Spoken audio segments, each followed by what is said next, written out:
Hello दोस्तों, welcome to easy investing. तो आज हम बात करेंगे कुछ ऐसे ईटीएफ्स के बारे में जो कि मार्केट में कहीं ना कहीं आपको इन ईटीएफ्स से बच के रहना चाहिए और इन ईटीएफ्स को अवॉइड करना चाहिए। और जिन ईटीएफ्स के बारे में हम आज बात करने वाले हैं, तो देखिए ये वो कुछ ऐसे ईटीएफ हैं जिन्होंने कहीं ना कहीं अपने निवेशकों का पैसा और टाइम दोनों ही बर्बाद किया है। और ऐसे कौन से ईटीएफ है मार्केट में, वो सारा कुछ हम समझने वाले हैं इस वीडियो में। तो चलिए वीडियो को शुरू करते हैं विदाउट वेस्टिंग एनी टाइम। तो देखिए सबसे पहले हम बात कर लेते हैं पहले ईटीएफ की। तो देखिए पहला ईटीएफ जो निकल के आ रहा है वो मोतीलाल ओसवाल की तरफ से निकल के आ रहा है, जो कि नैस्डैक क्यू ईटीएफ है और इसका प्राइस है 62 रुपीज़। तो इस ईटीएफ के बारे में आपने कभी ना कभी सुना होगा, ये ग्लोबल ईटीएफ है। और देखेंगे जब से ये ईटीएफ आया है तो देख लीजिए तकरीबन ये ईटीएफ लिस्ट हुआ था दिसंबर 2021 में, और उस डेट से लेकर के आज तक देखेंगे तो यहाँ पर हमें कोई भी रिटर्न देखने को नहीं मिल रहा है, बल्कि माइनस में 6% का रिटर्न देखने को मिल रहा है।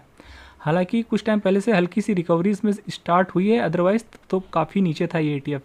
पर देखिए बीते 2-3 सालों में इसने कुछ भी रिटर्न बना के नहीं दिया है अपने निवेशकों को, जबकि सबको पता है बीते एक साल में स्टॉक मार्केट ने कितने शानदार रिटर्न निकाल के दिए हैं। पर इस ईटीएफ में हमें कहीं ना कहीं कोई भी रिटर्न देखने को नहीं मिल रहा है।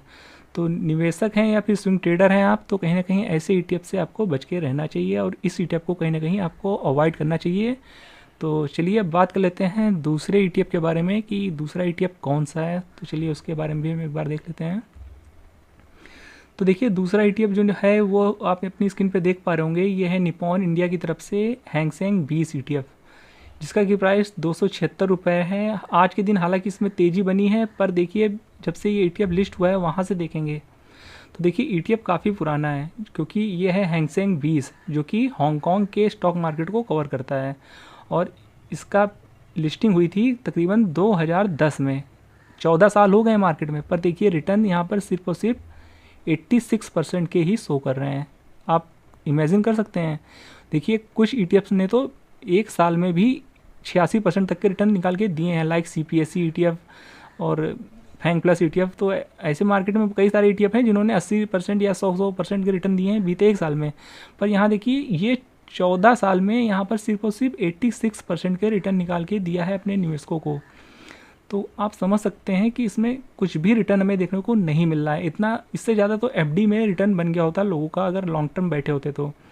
पर देखिए यहाँ पे 14 साल में 2 गुना तक पैसा नहीं हुआ है। और बल्कि जिन्होंने इस ईटीएफ को हाई पे बाई किया होगा, यानी जब लाइफ हाई के आसपास था मार्च 2018 में, और बल्कि यहाँ पे हमें एक बार और हाई देखने को मिला था अप्रैल 2021 में, तो वहाँ से भी देखेंगे तो अच्छा खासा 30-34% की गिरावट है। तो समझ सकते हैं निवेशक इसमें कहीं ना कहीं काफ़ी टाइम अपना बर्बाद किए हैं और साथ ही साथ पैसा भी लोगों का बर्बाद हुआ है। इस ईटीएफ में कुछ भी रिटर्न नहीं बना है, बल्कि लोगों का समय और पैसा दोनों बर्बाद हुआ है। तो हैंग सेंग 20 भी कहीं ना कहीं आपको अवॉइड करना चाहिए, क्योंकि देखिए हमें ऐसे ईटीएफ को बाय करना चाहिए जिसमें कि ग्रोथ ईटीएफ होना चाहिए। एक थोड़ा उसमें कंसिस्टेंसी होनी चाहिए, जैसे कि हमारा निफ्टी 20 होता है, बैंक 20 होता है, जो वक्त के साथ कहीं ना कहीं उसका जो ओवरऑल परफॉर्मेंस हो वो अपवर्ड हो, यानी वो ग्रोथ ईटीएफ होना चाहिए। टाइम के साथ उसमें ग्रोथ होनी चाहिए और उसमें जिसकी वजह से कहीं ना कहीं हमें कंपाउंडिंग का भी बेनिफिट मिल जाता है। पर देखिए ऐसे ईटीएफ में कहीं ना कहीं आपका समय और पैसा दोनों ही बर्बाद होता है और यहाँ पर आपको लॉन्ग टर्म में कुछ भी रिटर्न देखने को नहीं मिल रहा है। और ऐसे ईटीएफ में देखिए स्विंग ट्रेडिंग करना भी काफ़ी रिस्की होता है, क्योंकि वहाँ से रिकवरी कब आएगी फिर आपको काफ़ी लंबा वेट करना पड़ सकता है। तो ऐसे ईटीएफ ना तो स्विंग ट्रेडिंग के लिए बेस्ट होते हैं, ना ही लॉन्ग टर्म इन्वेस्टिंग के लिए। तो ये दूसरा ईटीएफ था। तो चलिए अब हम बात कर लेते हैं तीसरे ईटीएफ के बारे में। तो तीसरा ईटीएफ जो है वो हमारे लिस्ट का वो है मिराय एसेट की तरफ से आने वाला हैंग सेंग टेक ईटीएफ। तो ये भी हांगकांग के ही मार्केट को कवर करता है और उसके टेक वाले स्टॉक में निवेश करता है, यानी हांगकांग के टेक स्टॉक में निवेश करता है, और इसका प्राइस सिर्फ और सिर्फ 13 रुपये है। और इस ईटीएफ के बारे में भी आपने कभी ना कभी ज़रूर सुना होगा। और देखिए ये जब से लिस्ट हुआ है, अगर देखेंगे ऑल पे लगा करके चार्ट, तो देखिए ये ईटीएफ लिस्ट हुआ था, आपको दिखा देते हैं। तो ये दिसंबर 2021 में लिस्ट हुआ था। अच्छा खासा टाइम हो चुका है मार्केट में, तकरीबन 3 साल के ऊपर हो चुका है, 3.5 साल के आसपास। और वहाँ से देखेंगे तो इस ईटीएफ में भी आज की डेट में देख सकते हैं 30 से ऊपर के निगेटिव रिटर्न देखने को मिल रहे हैं। 30% से ज़्यादा के निगेटिव रिटर्न देख सकते हैं। तीन साल से कुछ भी नहीं रिटर्न दिया है ये ईटीएफ, बल्कि लो पे लो लगा रहा है ये ईटीएफ लगातार। और देखिए ऐसे ईटीएफ के बारे में क्या बोलें, आप खुद समझ सकते हैं कि देखिए जहाँ बीते 3 साल में हमारा इंडियन स्टॉक मार्केट कहाँ से कहाँ पहुँच चुका है, पर देखिए यहाँ पर कोई भी ग्रोथ देखने को नहीं मिल रही है। ग्रोथ तो भूल जाइए, यहाँ पर 30% की गिरावट है। जिन्होंने कहीं ना कहीं जब ये ईटीएफ लिस्ट हुआ होगा वहाँ पर निवेश किया होगा, तो उनका देखिए 3 साल भी बर्बाद हुआ और कुछ रिटर्न भी नहीं बना। उनका पोर्टफोलियो भी 30% गिरा हुआ आज की डेट में होगा, अगर कोई बैठा है 3 साल से इस ईटीएफ में तो।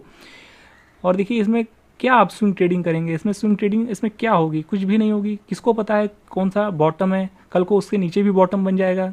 ऐसे ईटीएफ की क्या गारंटी, तो कुछ भी कह पाना मुश्किल है ऐसे ईटीएफ का।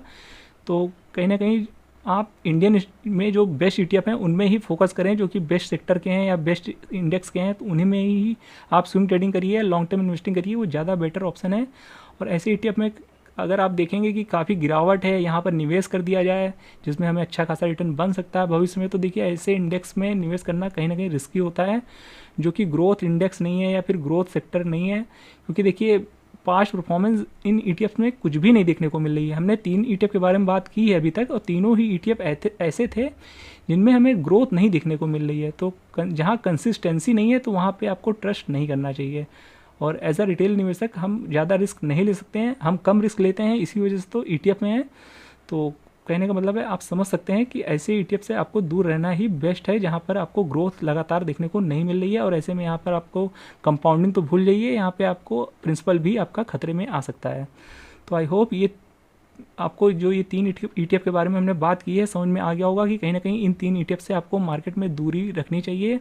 और ऐसे में अगर आप इन 3 ईटीएफ को अवॉइड करेंगे तो ही कहीं ना कहीं आपके लिए बेस्ट रहेगा। तो देखिए इस वीडियो में हमने 3 ईटीएफ्स के बारे में बात की है, और ये तीनों ही ईटीएफ में एक चीज़ कॉमन थी कि देखिए ये तीनों ही ईटीएफ ग्लोबल मार्केट को कवर करते हैं, जिसमें कि MONQ50 वाला यूएसए के मार्केट को कवर करता है, और हैंगसेंग 20 और हैंगसेंग टेक ईटीएफ ये हांगकांग के मार्केट में निवेश कराता है।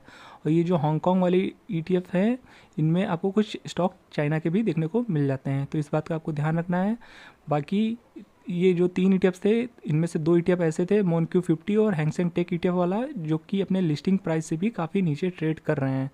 तो ऐसे ईटीएफ में कहीं ना कहीं निवेश करना हमारे जैसे आम ट्रेडर्स के लिए और इन्वेस्टर्स के लिए कहीं ना कहीं देखिए रिस्की होता है, क्योंकि इनमें कहीं भी आपको भले ही बड़ी गिरावट देखने को मिल रही है, पर बड़ी गिरावट में भी अगर आप अपॉर्चुनिटी समझ के पैसा लगाएंगे तो कहीं ना कहीं आपका पैसा रिस्क में हो सकता है, क्योंकि इनका कुछ भी कह पाना मुश्किल है। क्योंकि पास्ट परफॉर्मेंस पे ही हम ईटीएफ में निवेश करते हैं, और देखिए पास्ट परफॉर्मेंस इनकी कुछ अच्छा खासा चीज़ नहीं बयां कर रही है, काफ़ी गिरावट में है ये ईटीएफ, और इन्होंने लॉन्ग टर्म में भी कुछ रिटर्न बना के नहीं दिया है, तो आप समझ सकते हैं।